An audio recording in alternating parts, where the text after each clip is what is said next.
If we knew more about our sleep, what would we do differently? Would we go to bed at a consistent time or take steps to reduce interruptions to our sleep? With Sleep Score, Apple Watch measures your bedtime consistency, interruptions, and sleep duration. Then, every morning it combines these factors into an easy-to-understand score from 1 to 100. So you'll know how to take the quality of your sleep from okay to very high. Know your sleep score with Apple Watch. iPhone 11 or later required.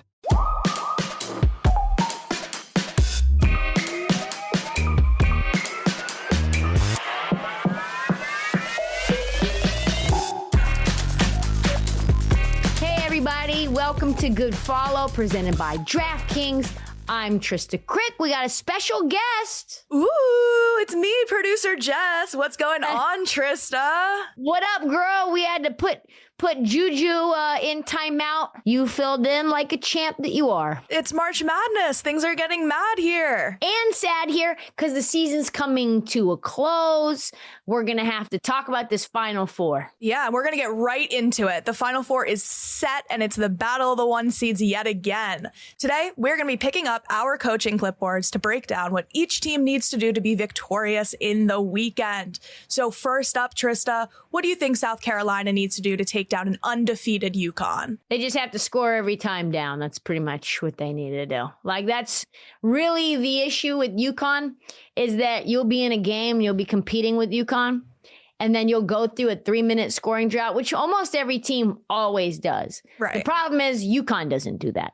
And so you're like, oh, this game's super competitive. It feels like Notre Dame is competing. It feels like North Carolina's competing. And you look up the score, and it's a 17-point lead for UConn. Definitely. And so that's really kind of the issue, is that UConn defensively is nasty, but offensively they're very crisp.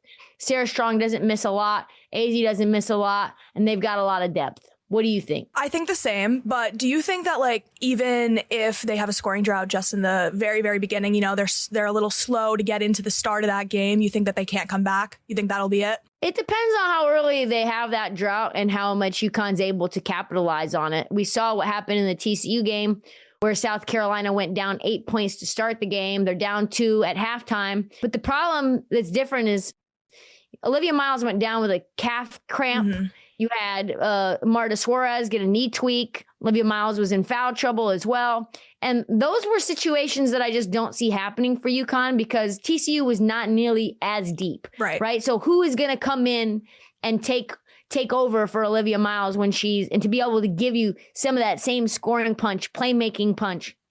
UConn has Kaylee Heckel. UConn has Ashlyn Shade. UConn has KK Arnold. Blanca Quinones can play a little bit of point guard as well. They're deep. They're very deep. So you can't hope for UConn to stumble and you to dig out of a hole when you're as good as UConn is. Yeah. So if you're as good as UConn is, though, what is UConn's key to the game to take down these Gamecocks? Sleep. They just need to get sleep and be themselves. That's right. Like you saw what happened in the Sweet 16 and Elite 8. They did look a little bit lethargic. They still beat the hell out of everybody.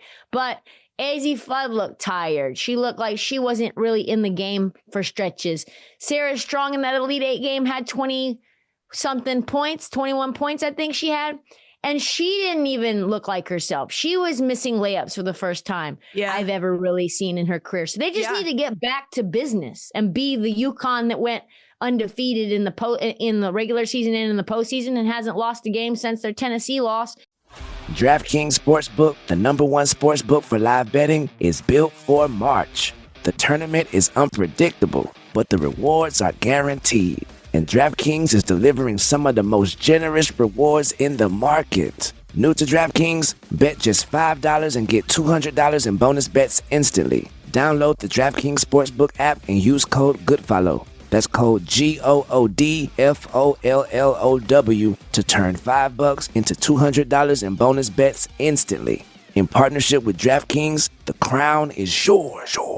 Gambling problem? Call 1-800-GAMBLER or 1-800-MY-RESET. New York, call 877-8-HOPE-NY or text HOPE-NY. Connecticut, call 888-789-7777 or visit ccpg.org on behalf of Boot Hill Casino in Kansas. Wager tax pass-through may apply in Illinois. 21 and over in most states. Void in Ontario. Restrictions apply. Bonus bets expire 7 days after issuance. For additional terms and responsible gaming resources, see sportsbook.draftkings.com/promos. Limited time offer.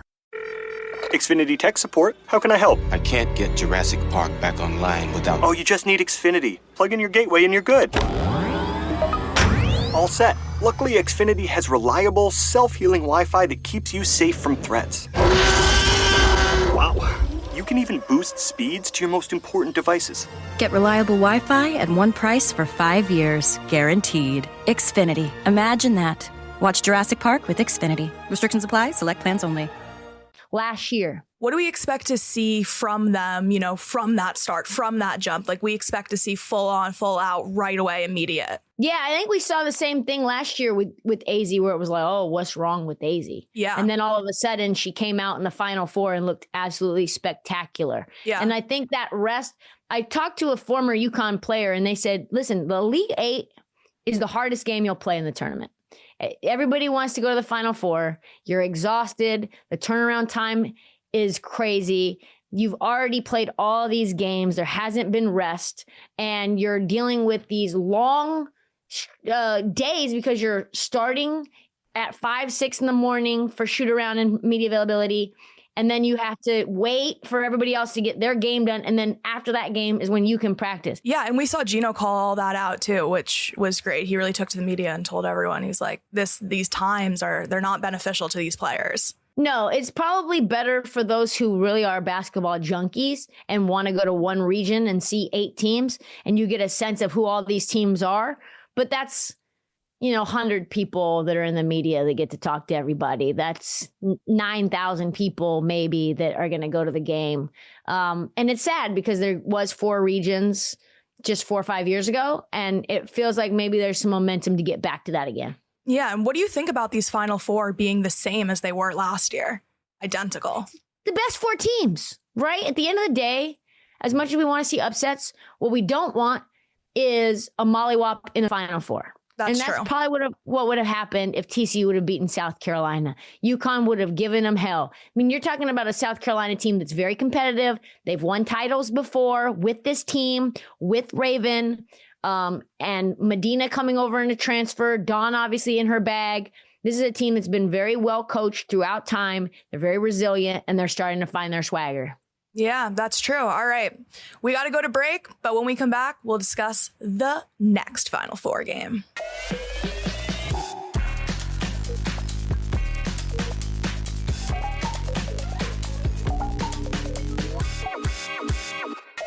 Your little one grew 3 inches overnight. Adorable. Also, expensive. Sell their pint-sized pieces on Depop and list them in minutes with no selling fees. Because somewhere, a dad refuses to pay full price for the clothes his kids will outgrow tomorrow. And he's ready to buy your son's entire wardrobe right now. Consider your future growth spurt budget secured. Start selling on Depop, where taste recognizes taste. Payment processing fees and boosting fees still apply. See website for details.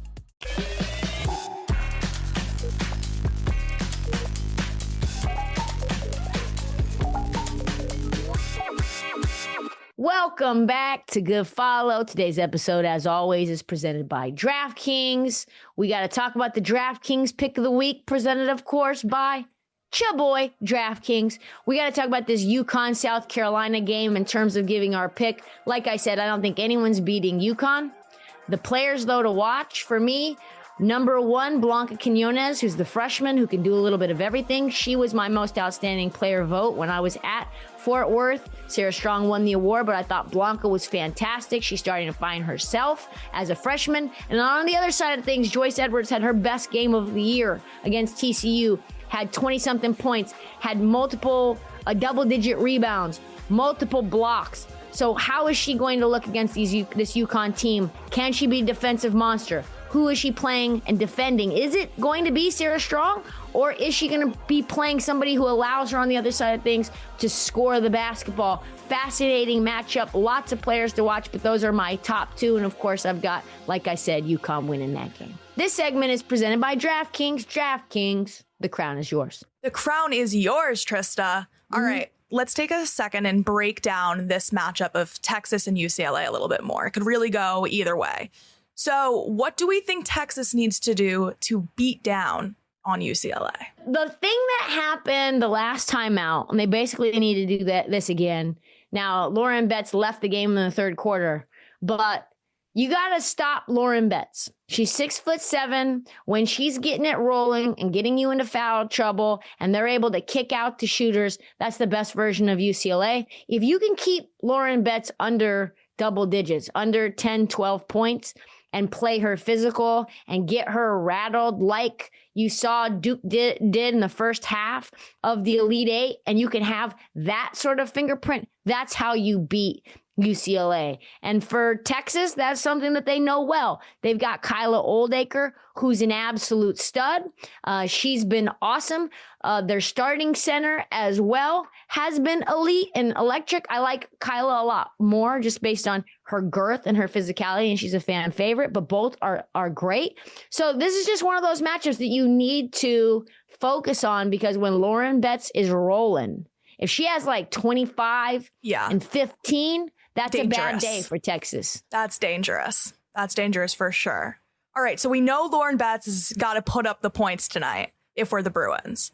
But for real, what is the Bruins' key to taking down the Longhorns? Yeah, you got to key in on Madison Booker. Right. Madison Booker is their KD. Madison Booker against Michigan was walking wherever she wanted to go on the court and just pulling up. Yeah. Just making easy shots from the corner, making easy shots from the elbow. Literally nobody was anywhere near her, and I could not figure out what was going on. Madison is the key to everything that Texas wants to do. Make Rory Harmon put the ball in somebody else's hands. Make Jordan Lee shoot a bajillion threes. This is not a great three-point shooting team in Texas. If you can swarm Madison Booker and make somebody else beat you, then on the other hand, those chucks from Jordan Lee turn into easy transition buckets the other way.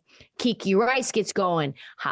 Gabriela Jaquez gets going. Gianna Neepkin starts shooting threes. You start finding your way down to Angela Duga-Leach down low as well. She's doing the damn thing. Ledger Walker. I mean, you start to anticipate how much depth, and that becomes the story. UCLA's experience, UCLA's depth should get them over the hump, but they need to limit Madison Booker, and they need to limit those dead quarters that they had against Duke and that they had against Minnesota. You're putting Madison Booker and Lauren Betts one-on-one. Who's winning? I think Lauren, just simply because she's going to back her down over and over and over again. Those tall people, they always like to use their size. Yeah, that's true. 6'7", up. I think Madison Booker, depends on whether it's winner's ball or loser's ball. If it's loser's ball, I think Madison Booker can get that very easily. But if it's winner's ball, you're just going to get Lauren Betts pulling the Baraka, leg sweep, uppercut, uppercut, and getting that dub. Also, let's plug the city of Fort Worth. And Texas Christian University, they showed out. They showed us a good time. We became Horned Frogs for the day for the Sweet 16 and the Elite Eight, which was in Sacramento. But we were there in Fort Worth. We went to Rex's Dive Bar, hung out in the hangar, learned this. This is the sound. Well, this is the hand signal of the horned frog. This right here is red. Why is it red, Jess? Because they put blood out of their eyeballs, these horned frogs. Violent. I've added this. I know that's what their defense mechanism is. That is something that I have learned, but I've added this. Yeah. So we now have I've gotten the horned frogs into it. Okay. Shout out to Olivia Miles. She'll probably go top 3 in the draft. We got to see her ball out. And TCU, as she said, is a very special place. Shout out to Joe T. Garcia's, probably the best Mexican restaurant in the Fort Worth area. 1,600 seats lying around the block, 3-hour wait, not for your girl, because I had the plug again. 1,600 seats lying around the block for a Mexican restaurant in Fort Worth. You heard it here. All cash. cash only. Wow. All right. That's going to do it for our episode of Good Follow this week. Make sure to subscribe to Good Follow's YouTube page and all the socials at Good Follow Show. You can catch new episodes of Good Follow every Thursday on YouTube, of course, and wherever you get your podcasts. Good Follow is brought to you, of course, as always, by DraftKings. We'll see you next week.